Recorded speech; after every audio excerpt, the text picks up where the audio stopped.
Ayan guys, so gagawa na naman tayo ng pabango, ng perfume. Okay, dahil dun sa mga orders natin na na-pending dahil naubusan tayo ng bottle. Ayan, so parating na yung bago nating order na bottle and now meron tayo ngayong mga Jo Malone na perfume. Ayan, Jo Malone perfume. Meron tayong Love Spell.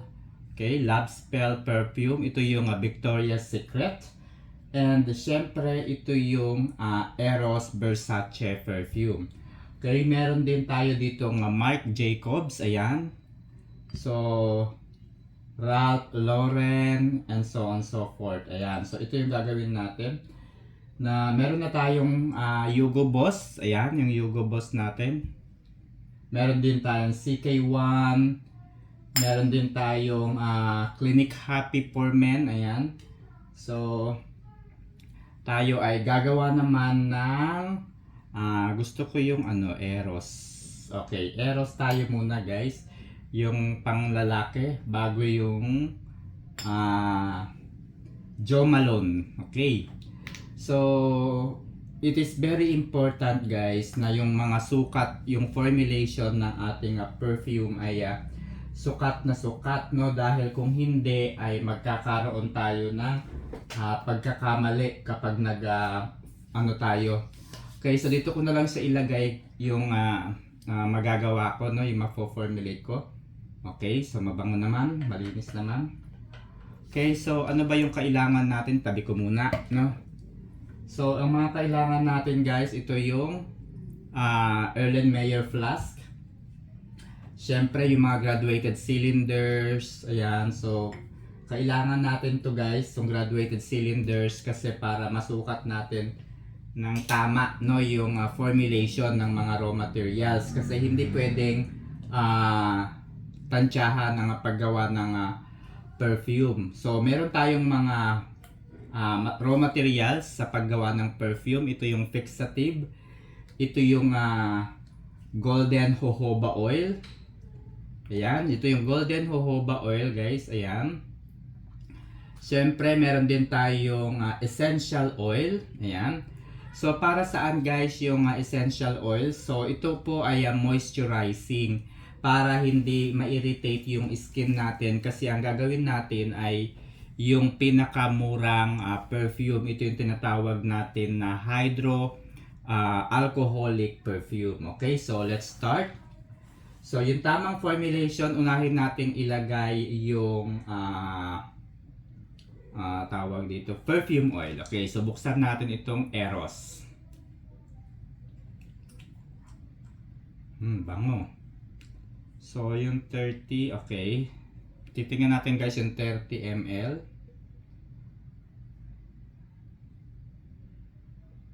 Okay, 30 ml kasi ang gagawin natin ay 200 ml na perfume. Okay, dapat guys saktong-sakto ha. Hindi pwedeng kulang, hindi pwedeng sobra kasi mawawala yung amoy ng pabango. Kulay green, ay kulay blue. Wow. Ang bango. Okay.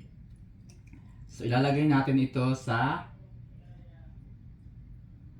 Erlenmeyer flask. Okay.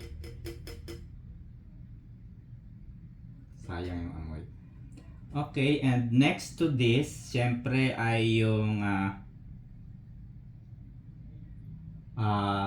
tawag dito, fixative oil. Ayan. So yung fixative oil guys ay nakakatulong to para hindi kaagad mag-evaporate yung perfume. So bakit kinakailangan hindi mag-evaporate yung perfume? So pag nag-evaporate kasi guys yung perfume, kawawa. Okay. Madaling matanggal yung amoy. So dapat lagyan natin siya ng fixative na 6%. Okay, so dapat hindi lalampas guys sa 6%, no? Kasi ang purpose ng fixative ay para hindi humiwalay yung amoy, no? Hindi humiwalay yung alcohol doon sa pabango. Okay? So, lalagyan natin ito ng jojoba oil. Yan. Ito yung oil-based perfume. Okay. Lagyan natin ng jojoba oil. Okay, jojoba oil. Ayun. So, pansin natin guys, na konti lang yung jojoba oil na lalagay natin. Siyempre. And then next is yung essential oil para hindi tayo para hindi ma-irritate yung skin natin. Okay? So, 1% lang. Okay. Kasi meron ng kasing content yung ilalagay natin. Meron na siyang tawag dito. Meron na siyang essential oil. So, ito yung alcohol natin, yung premium grade alcohol natin guys. Ito yon, napakalaki no. Ayan. So, okay. So, dapat 200 ml. Maliit kasi yung aking gawaan kaya tigto 200 ml lang yung ginagawa ko guys. Okay. Okay. So, papatagalin ko ng saglit.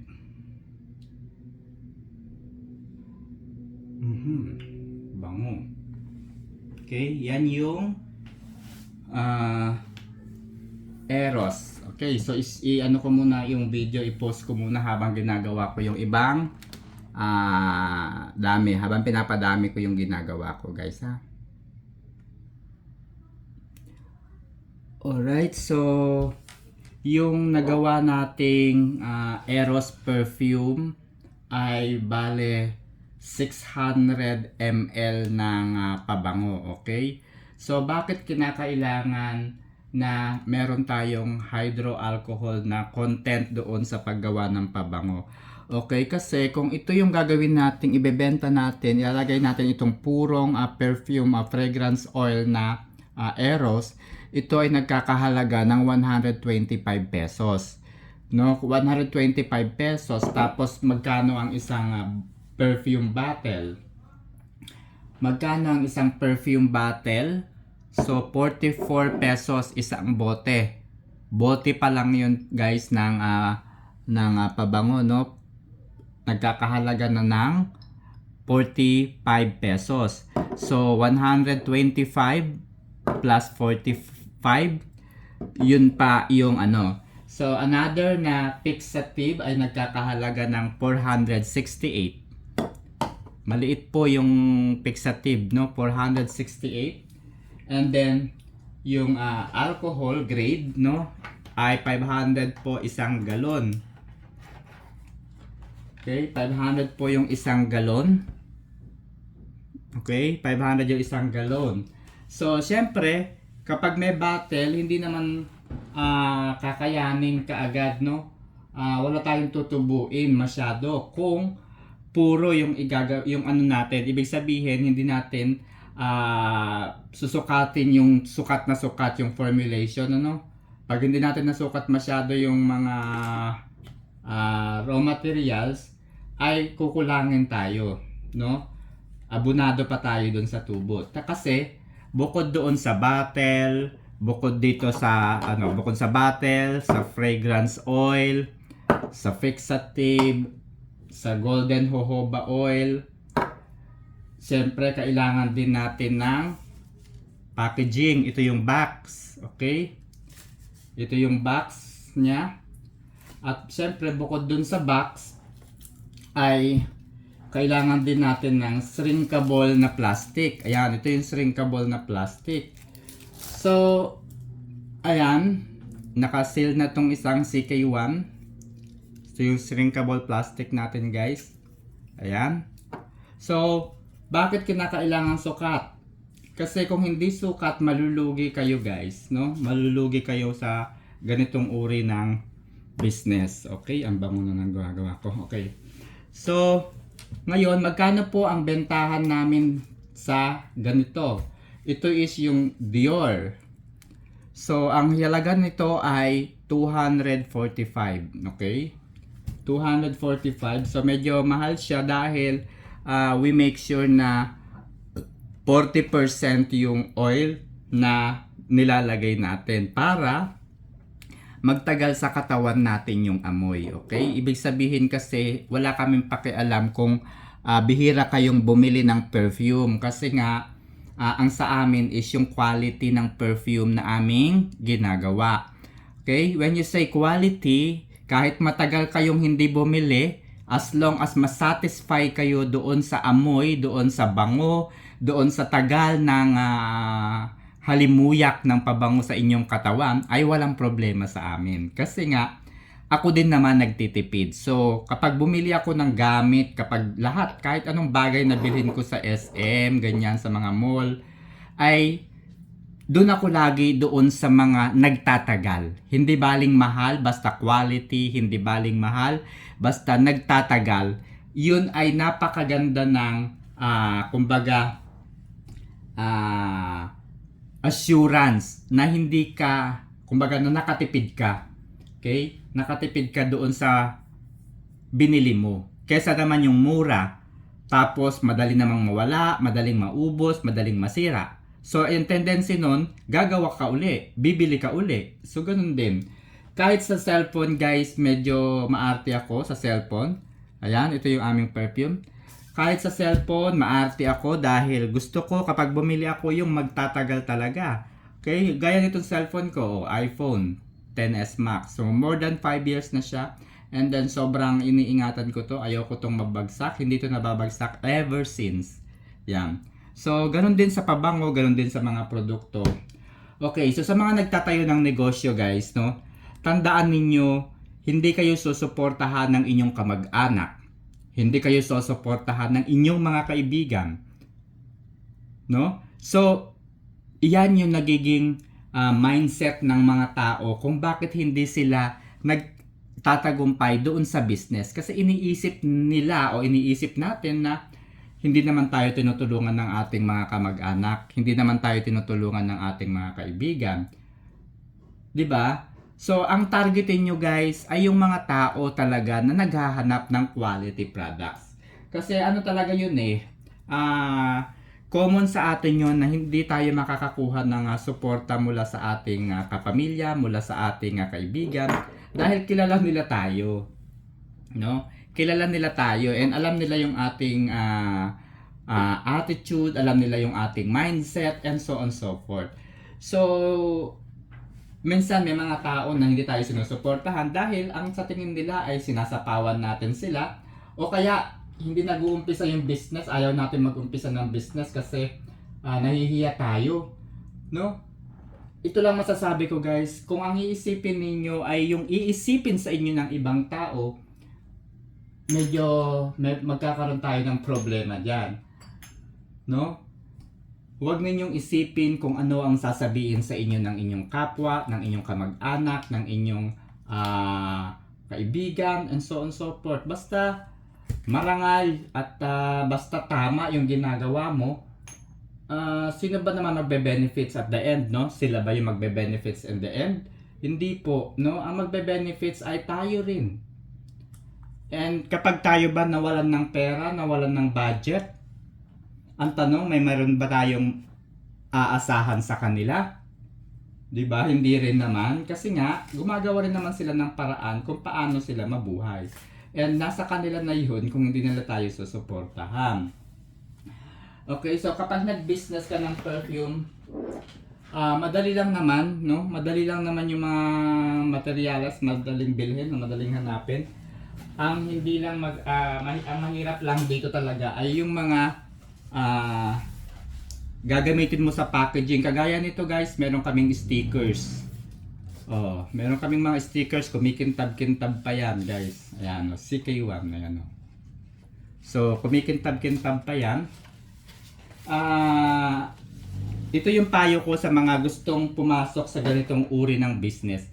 Kontakin lamang ninyo kami dahil meron kaming sariling printing press. Kaya kami mura, no? Kaya mura yung oil-based perfume namin dahil meron kaming printing press. Ayan. Yun po yung pinakang ano namin, yung pinakang sekreto namin. Meron kaming printing press. Ito po yung nakaraang Pasko namin, yung pinambalot namin sa gift. Ayan, no, MyPress Printing Corporation. Ayan. So, yung MyPress Printing Corporation, guys, ay located ito sa Project 3 Quezon City. 102 Mulabe Street, Barangay Duyan-Duyan, Project 3 Quezon City. Kung meron kayong concern about sa mga bagay-bagay na gusto ninyong i-print, meron kayong pangangailangan na i-print, no? Tarpaulin, magazine, flyers, vouchers, receipts, brochures, calling cards, magazines, at lahat ng printing. Meron kaming services niyan, guys, no? Pwede namin kayong bigyan ng napakalaking discounts. Ayan. So, gaya nga po nung ginagawa ko nung nakaraan sa aming probinsya, ay nagtuturo ako, no? May tinuruan ako kung paano mag-formulate, kung paano mag-mix ng mga perfume. Ayan. So, sabi ko sa kanila, kung desidido kayong mag-business ng perfume, mag-message lamang kayo sa comment section, no, ng video na to. Tapos, i-message nyo sa akin yung gusto ninyong amoy, yung hinahanap ninyong perfume. Okay? Halimbawa, ang hanap ninyo ay Encanto Shine o kaya tawag dito, Clinic Happy for Men o kaya Victoria's Secret o kaya Jo Malone sa Scents. Ayan. So, i-message nyo lang ako, isang pabango lang, guys, no? Isang pabango lang ng gusto ninyong amoy. At kung confident kayo na kaya ninyong sundan yung ginawa ko, yung diniscuss ko kanina, okay, ay papadalhan ko kayo ng pambili ninyo ng mga materials. Okay? So, bibigyan ko kayo ng pambili ninyo ng fragrance oil. Bibigyan ko kayo ng pambili ninyo ng Erlenmeyer flask. Okay, Erlenmeyer flask ng graduated cylinders ng ibang mga sangkap ng paggawa ng pabango. Fixative, jojoba oil, essential oils, bottles, ayan, ay bibigyan ko kayo. Papadalhan ko kayo through GCash. Pero ipakita nyo sa akin na bumili kayo ng, let's say for example, sa Shopee, o kaya sa mga marketplace, ganyan, bumili kayo ng mga materyales. Tapos, ipakita nyo sa akin na gumagawa kayo ng perfume at kailangan ninyo ng refund. Ayan. So, magtulungan po tayo mga kaibigan, mga katungkod, no, sa paggawa, no, sa pagbi-business. So, by the way guys, sa mga perfume, sa mga nagbi-business, no, gusto mag-business, pumasok sa ganitong uri ng business, huwag ninyo palang kalimutan na magbigay lagi ng testers sa mga buyers kasi makakatulong yung testers para malaman nila kung anong amoy yung mas gusto nila, yung nagpi-fit doon sa kanilang personality. Dahil ako technically, no, hindi ko pwedeng sabihin na ay mabango si ganito, mabango si Eros, mabango si Clinic, mabango si Hugo Boss. Kasi magkakaiba tayo ng type. Magkakaiba tayo ng preference. Yung mabango sa inyo, maaaring mabaho sa akin, o kaya yung mabango sa akin ay sobrang masangsang sa inyo. So, ganun. No? So, kaya kailangan ninyong merong testers. Okay? Sa mga nasa ganitong uri ng business na, no, nagangailangan ba kayo ng perfume boxes? Okay? Ito yung perfume boxes. Pumunta lang kayo sa aming Shopee store. Hanapin ninyo yung 100 pieces na perfume box. Tapos, yun na. Malaking tipid po yun guys kasi nga minurahan namin yung aming halaga ng perfume box. Para marami yung makapag-umpisa ng business ngayong taong 2023. Alright, so that's all and I hope you enjoy watching this tutorial on how to formulate, no, and how to mix the raw materials needed to make an oil-based EDP, no, That is OD Perfume. Okay, so have a great Saturday afternoon, everyone.